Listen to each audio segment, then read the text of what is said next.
Okay, our final program of the night is a story from the long-running series Grand Central Station. Grand Central Station was aired on all three major networks at different times between 1937 and 1954. Stories ranged from romantic comedies to light dramas. This episode, Miracle for Christmas, is the show's classic Christmas story about a cynical ambulance driver and the doctor who accompanies him on his Christmas Eve rounds. This program aired on CBS, so we're going to turn the dial up to WBBM 780 AM for this program from December 24th, 1949 on Grand Central Station.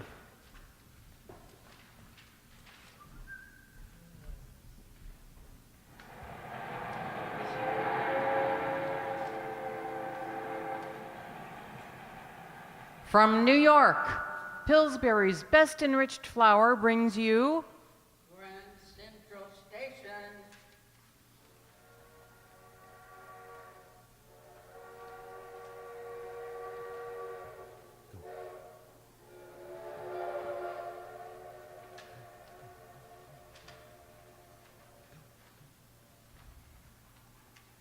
All aboard for modern baking.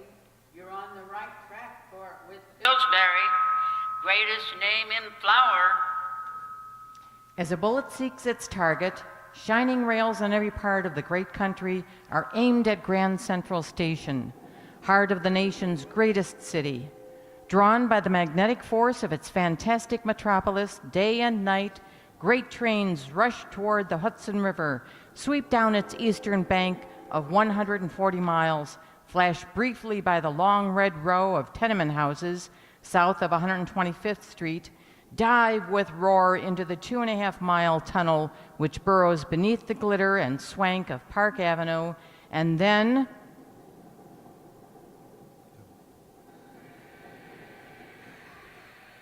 Grand Central Station. Crossroads of 1 million private lives.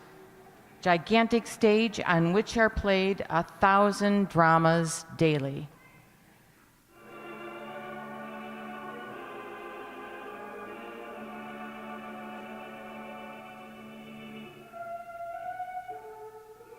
Now, for the 6th consecutive year, Pillsbury Mills of Minneapolis presents with pride Grand Central Station's traditional Christmas play, a drama you will long remember. This is Galen Drake. And before we get into our Christmas story, I want to say just a few words about the top prize-winning recipes in Pillsbury's Grand National Recipe and Baking Contest. The grand prize was awarded for a recipe for Pillsbury's $50,000 no-knead water-rising twists. The second prize of $10,000 was for Starlight Mint Surprise Cookies. And the third prize for $4,000 was for a chocolate cake, Aunt Carrie's Bonbon Cake. Now, there's $64,000 worth of prize-winning recipes won with Pillsbury's best flour. Now, as you know, you'll always bake your best with Pillsbury's best, and we have those 3 recipes ready for you now, and we'll be glad to send them to you. Just drop a penny postcard to Ann Pillsbury, Prize Recipe Department, Minneapolis 2, Minnesota, and she'll send you your copy. Ann Pillsbury, Prize Recipe Department, Minneapolis 2, Minnesota.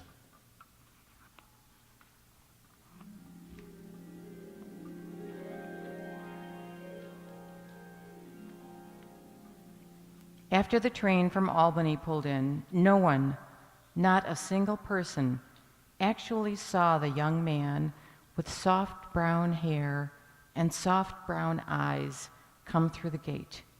Still unseen, he walks the length of the great waiting room, now strangely tranquil as travel ebbs on Christmas Eve. Quietly, he goes out the door, down the street, and then up the broad marble stairs of the hospital.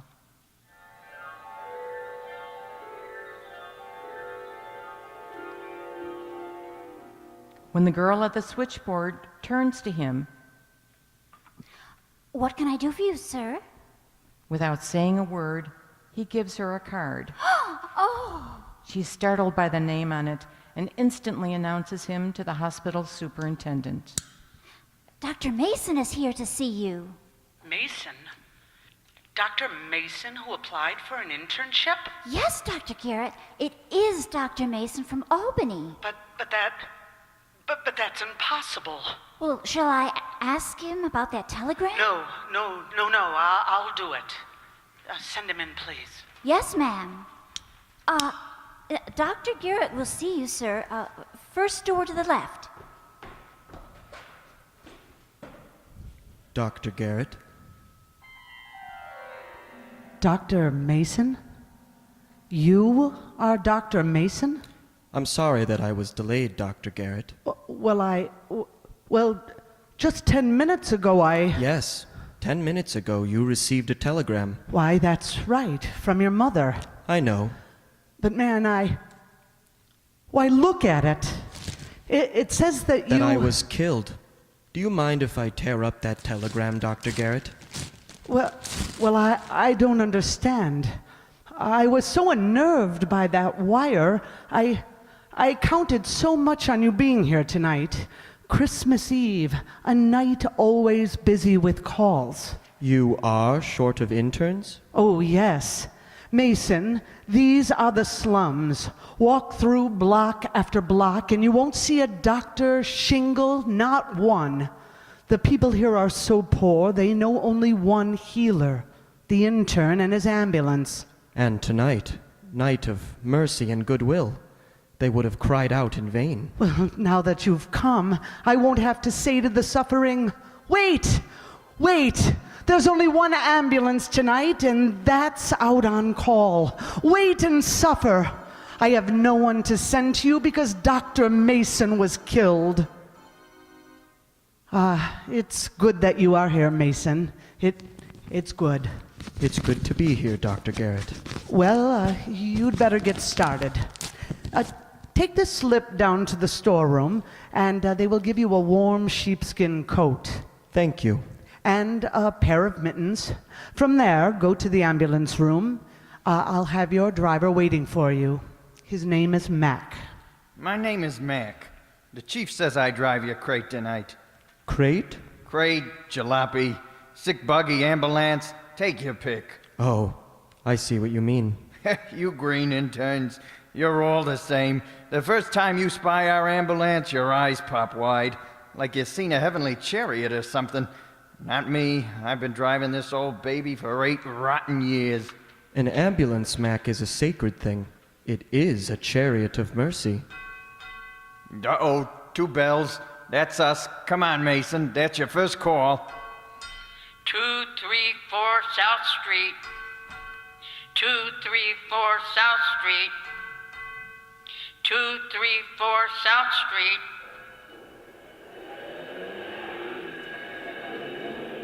Look, pal, help me out by watching out for cars cutting into the cross streets. We don't stop for no red lights.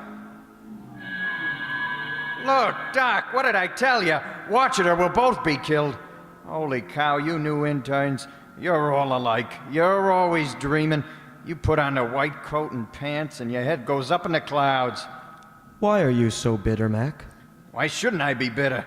If it wasn't for you, I'd be home with the wife right now. You truly believe that only because of me... Yeah. If you hadn't showed up, this ambulance would be parked in the garage, for crying out loud. I would have had the night off like on a decent job. To you, driving an ambulance is just a job like any other? Yeah, nothing but. Boy, will I be glad when this shift is over. But Mac, this is Christmas Eve. You're telling me. This is one night, at least. You could forget that driving an ambulance is a job. This one night you could look upon it as an errand of mercy. An errand of mercy? You know where we're going? To help someone afflicted. Afflicted? Afflicted with alcohol, you mean? I give you 2 to 1. We're making a stew call. Stew call? Yeah, Mason. We're risking our necks, tearing through traffic to give some drunk a whiff of smelling salts. Any man who cries out for help, whether he be brimful of drink or empty of blood, his call shall be answered. Yeah, says you.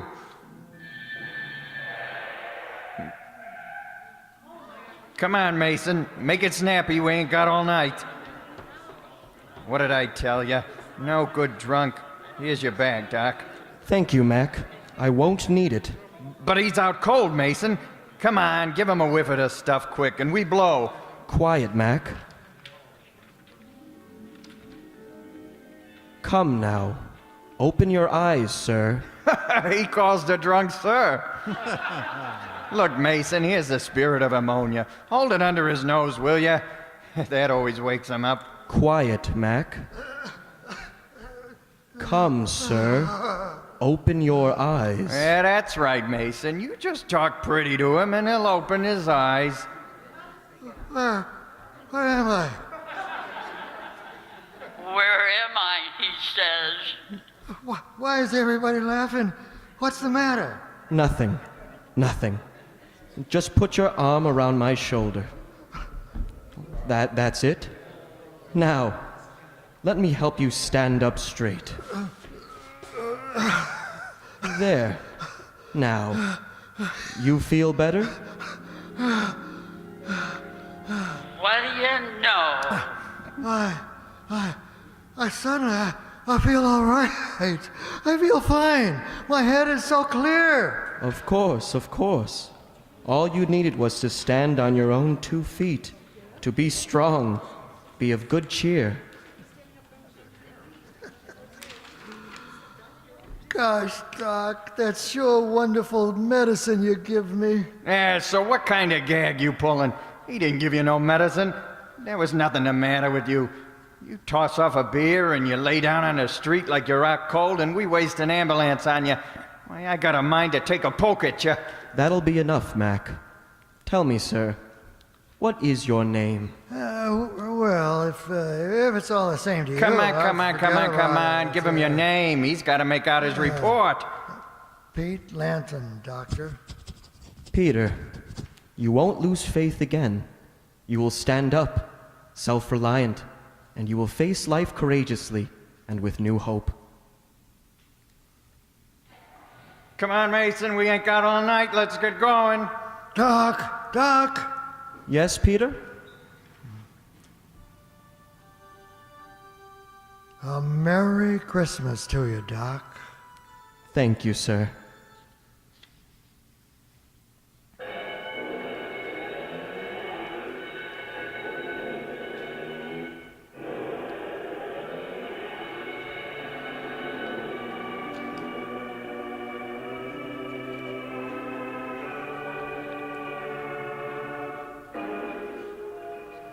Dr. Mason.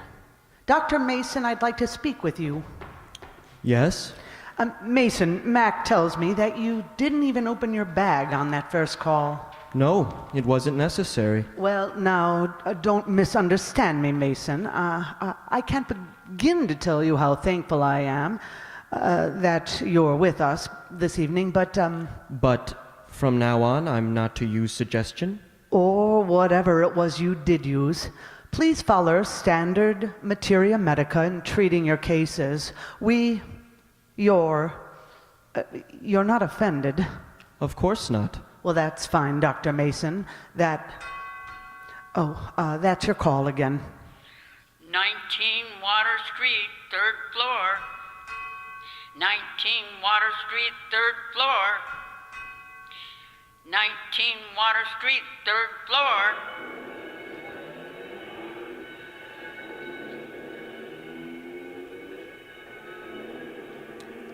Well, Mac, you seem to be good at guessing. You were right the last time. What sort of call is this one going to be? There's no guessing. It's experience. This time it's no drunk. Oh? What do you think it is? A birth or maybe a death. Christmas Eve, and someone is to live or die? It is better that one should live on Christmas Eve. Mac, let it be a birth we're going to. No difference to me, Doc. A birth or a death, I just drive.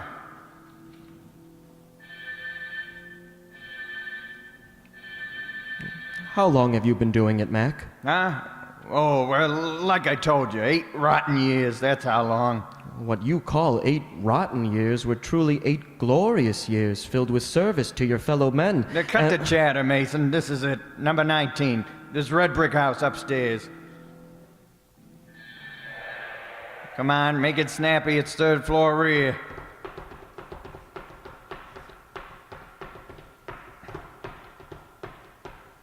Doctor, here, up here. Hey, keep your shirt on. We're coming.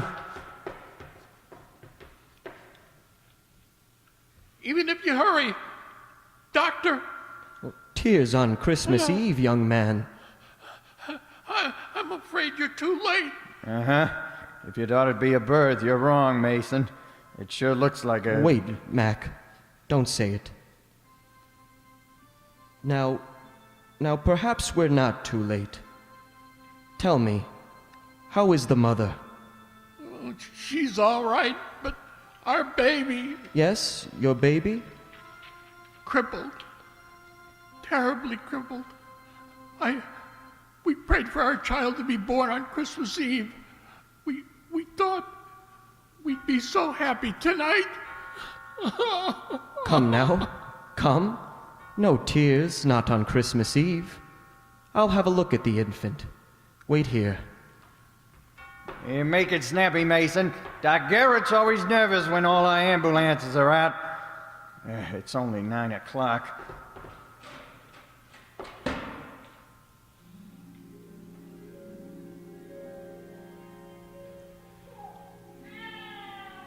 Hey, what's the idea of bringing a kid out here? Oh, let me hold him, doctor, please. Of course. There you are. A child knows his father. Yes, he knows me. He knows me. But he'll hate me when he's old enough to realize that... Doctor, Yes? his arms. His arms! Yeah, what about the kid's arms? They're straight as an arrow. So what? But before, they were terribly twisted. Both his arms were terribly crippled. You can see for yourself the child is normal. But I tell you before, when I looked at... I swear they were twisted. And now... You were under great tension. Perhaps your imagination. Yes. Oh, my little son. Aren't his tiny fingers so tiny? Now, go in and tell your wife truthfully that her baby is normal in every way. Show her. Yes. You both look forward to a happy Christmas Eve. It is. Remember, tears are not for Christmas Eve. Hey. Well, come on, Mason. Forget all that good fairy stuff. This fella's hopped up enough as it is. Let's go. Yes, Mac. Oh, doctor? Yes? A Merry Christmas, doctor. Thank you. A Merry Christmas to you, sir.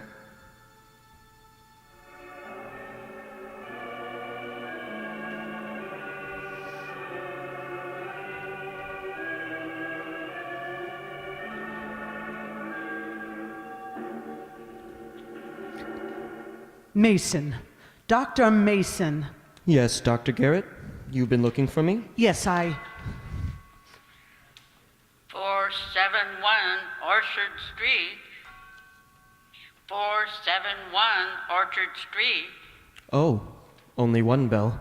Go on, Dr. Garrett. Well, I must speak to you, Mason, about that telegram. Yes? The telegram which said that Dr. Mason was killed. The one that you said was a mistake. Did I, Dr. Garrett? I have just spoken to the sender of that telegram. I have just finished talking to Dr. Mason's mother on the long-distance telephone. 37 Summer Street. 37 Summer Street. That's my call. I'm sorry, I must go, Doctor. Now wait, man, wait. I want to talk to you. Listen to me, please. Dr. Mason was killed. Do you hear? 3 hours before you walked into my office, he was killed while driving to Albany Railroad Station. and his mother saw him die.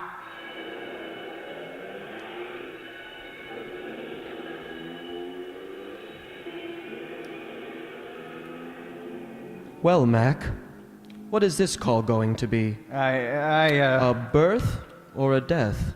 I don't know, Mason, but I don't like this one. There's something about this call that give me a funny chill all of a sudden. Because it's in your neighborhood? Huh? What do you think this call is gonna be? Because it is your wife? Ellie? Is this job a rotten job, Mac, now that you can rush a doctor to her side? Is this ambulance still a crate, now that it's speeding to answer your own wife's cry of pain? Stop that kind of talk, will you? You're trying to make me think something's happened to Ellie. Well, I ain't afraid. I'll say it again. Yeah, driving this crate is still a job, and a bum one at that. And the 8 years? Rotten years. Wasted years. Could have had my own garage and repair business. I'd be into chips today instead of... Yes, you would have made more money. Instead of risking my neck, driving all night, twisting in and out of L-pillars, skidding on slippery car tracks. Why, Mac? Why did you do it? How many times I gotta tell you that nothing in this whole cockeyed world could have kept me sitting back of this wheel, except my wife. If it wasn't for Ellie, What's the matter, Mac?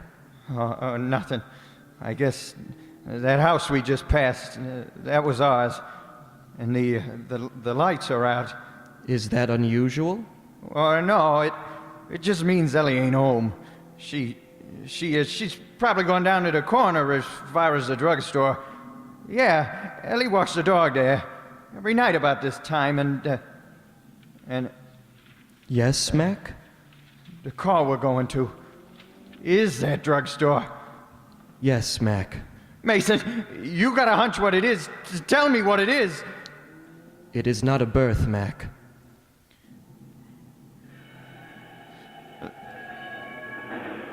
Well, let me through. Let me through. I gotta... Ellie! Oh, Ellie! What's Ellie, Mason? Do something. You gotta do something. Please! Please! We will take her to the hospital, Mac.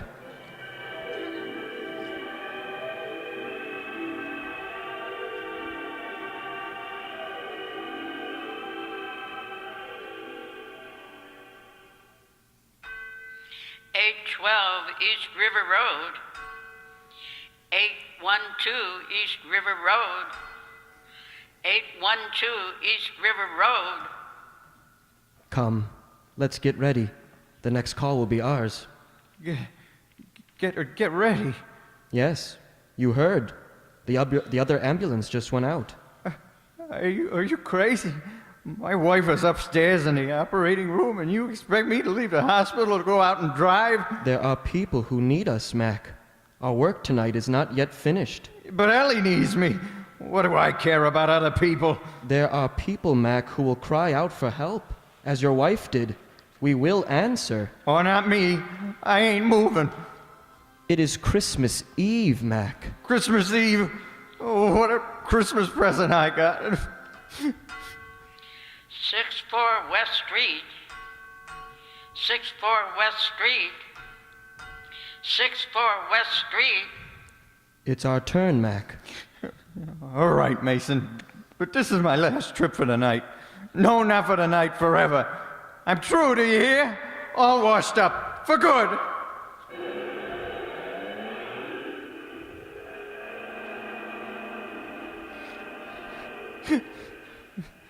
I'm terribly sorry, Mac. We did the best that we could. Dying? Ellie's dying? She asked for you, Mac. Just once. It was while you were out on the West Street call. Then she lapsed into a coma. Ellie? Oh, isn't there a chance, Doc Garrett? I doubt it. Well, I'm out of the crate. My wife calls for me, and now she's unconscious. Oh, think of others. Think of others, he said, because it's Christmas Eve. Well, what do you got to say now, Mason? You took her from me. You made me go out and drive that rotten ambulance while she You went to help others, to bring aid to the suffering. A lot of consolation that is. Remember how the old woman blessed you with tears in her eyes? Oh, I can't think of nothing but Ellie's going. You, with your big ideas and your fine speeches, what do you know about sorrow and suffering? All that there is to know, my son. Just now, when you said that, for a second, you got old. You look more than 1,000 years old. Oh God, I must be seeing things on account of Ellie leaving me. I'm crazy with grief and sorrow. Grief and sorrow for you. Yet how much did you relieve others of that pain? It's funny, Mason, but... Yes, Mac? When you said those words, I thought of my 8 years. The 8 rotten years, and they didn't seem so bad. Not anymore. Now I kind of like them. Sorrow worketh repentance. You should, Mac. You should glory in them. 8 years of bringing a healer to the suffering. 8 years of rushing the torn and the smashed to the hands of the mender. Your words, they just take the pain right out of me. They just draw it out. Now that your work for this night is finished, Mac, I will walk home with you. Go home? While Ellie is... Yes. Okay. If you say so, Mason, but for the life of me, I don't know why I take your word.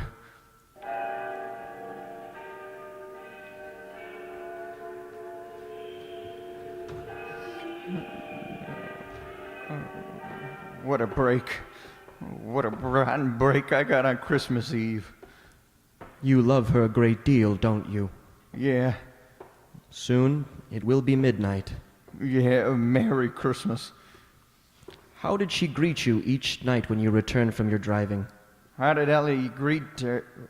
Why do you ask that, Mason? Tell me, Mac. I want you to say it. Where's she, Tell me. She was like a happy, anxious kid. She'd go out and put on the porch like... Didn't matter even if the weather was terrible. I used to bawl her out for it. Tell her she'd catch pneumonia. But she'd always put on the porch light and stand outside there waiting for... Waiting for her shining knight returning from his errands of mercy. As soon as she'd come, she'd see me come around that next corner, she'd call to me. And now, will you continue your driving? Yeah, I'm sticking to it, Mason. Even though Ellie won't be around, I'm sticking. This is your corner. Yeah.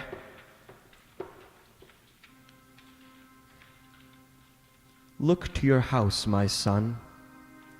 The light, our porch light, it's on. Mason, you're right. Mason, where are you?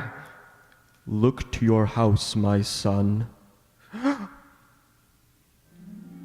No, it can't be. Mac! It's Ellie, darling. It is you. Mac! Oh, thank God. And forgive me. I did not know who you were.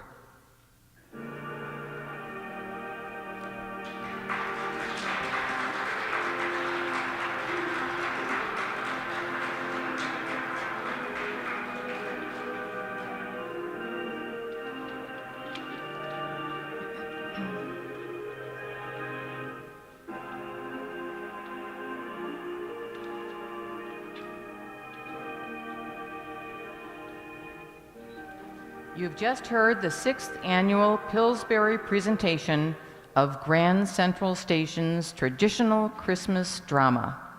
In a moment, I'll return with the names of the players who gave such an inspired performance. Our play Miracle for Christmas was written by Jay Bennett. Now, this is your Grand Central Station narrator, Kathy Juarez, wishing you, for all the Pillsbury folks, a very Merry Christmas.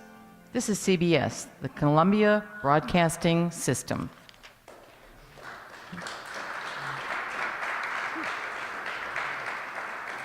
Let's meet the cast of Grand Central Station. The ambulance driver who eventually realized his purpose was Jacob Palka. Dr. Mason, or who we came to know as God, was played by John Byhan. Dr. Garrett in the original show is a man, but you would have never known from the great performance by Allison Byhan. The operator and conductor was dutifully played by Nell Brennan. The receptionist at the hospital was Donna Amesmeyer. The drunk that Dr. Mason and Mac helped out was the versatile Herb Thompson. The emotional man whose child needed saving was Tom Duggan. There's only one person who appropriately can play Ellie, and that is, of course, Ellie Babcock. Our representative voice from Pillsbury and the man responsible for all of our sound effects was Marty McNulty. To give us a preview of next month's show, let me welcome January's director, Herb Thompson. The weather outside is... Thank you. And you. And my dear, you're so... No. And because it is, we especially appreciate your being here tonight. Now, this is only the middle of December, and according to the Farmer's Almanac and Tom Skilling, the odds are that the coldest temperatures reach us the end of January. So January 21 to 27, those are the dates to really watch for. And of course, we hope you will be here on Friday, the fourth Friday of January, January 27, when we will present two shows that are quite different from each other. One, The Saint, Simon Templar. In the middle of the 20th century, Simon Templar was described as the Robin Hood of modern crime. I don't know about that definition, but we may find out more about it in the show on the 27th. The second show that night, one that has been popular for many times here in this venue and also on the air many times during the middle of the last century, Our Miss Brooks. Correct. So Miss Brooks will be here once again on the 27th to join Simon Templar. It'll be kind of an interesting combination, I think. So we hope you'll all be here. And thanks very much again for being here this evening.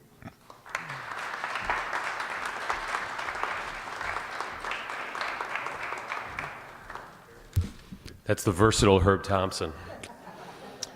Thank you again for making us part of your holiday season. One thing we found out tonight is who our real fans are, so thank you for coming. We'll edit that out so nobody sees that watches it online. Just a reminder that we're not the only place you can enjoy old-time radio. 3 local stations continue to broadcast programs from radio's golden age. On Saturday afternoons between 1 and 5, you can listen to Those Were the Days with Steve Darnall on WDCB 90.9 FM out of the College of DuPage. In fact, next Saturday, Christmas Eve, Steve is doing 2 of the shows you heard tonight. You'll hear The Father Knows Best, and you'll hear the Grand Central Station a week from tomorrow between the 4 hours on Steve's show. On Saturday and Sunday evenings between 11 and 2 a.m., host Carl Amari presents Old Time Radio on the WGN Radio Theater on 7:20 a.m. Every weeknight, if you're up late, you can listen at midnight to When Radio Was with Greg Bell on WBBM 780 a.m. and 105.9 FM. And if you have satellite radio, you can listen to Old Time Radio 24 hours a day on SiriusXM Radio Classics Channel 82. You can also view all of our shows on our YouTube page. Just search the Riverside Township Radio Players, and Andre Dixon has organized all of our shows going back several years. A necessary thanks goes out to the Riverside Township and Supervisor Rich Tusher for their support of our shows. Without a budget, rehearsal space, and this lovely auditorium, these shows would not happen. And special thanks to our favorite township board member, Ann Kubitsky, for all her support and for being here tonight. Thank you, Ann. Final thank you goes out to Ellie Babka and Don Amesmeyer, who take care of our publicity, copying of our scripts, and other miscellaneous and necessary things to make these shows happen. And we are also very lucky to have a very skilled graphic designer, sound effects, and hopefully I didn't put too much on Marty's back for this show because I need him back next year to do this, but he did a great job with a lot of different things tonight. So thank you, Marty. He also keeps our website going, riversidetownshipradioplayers.com, and makes all of us look really good throughout the year. I also want to thank my technical partner, Lorenzo Cordova, who did a little double duty tonight in helping me out. And we hope you enjoyed our shows tonight. We'll be back January 27th, as Herb said. Seems like a long time away, but thank you for coming. Hope you have a great holiday season, and thanks again for coming out in this difficult weather. Good night.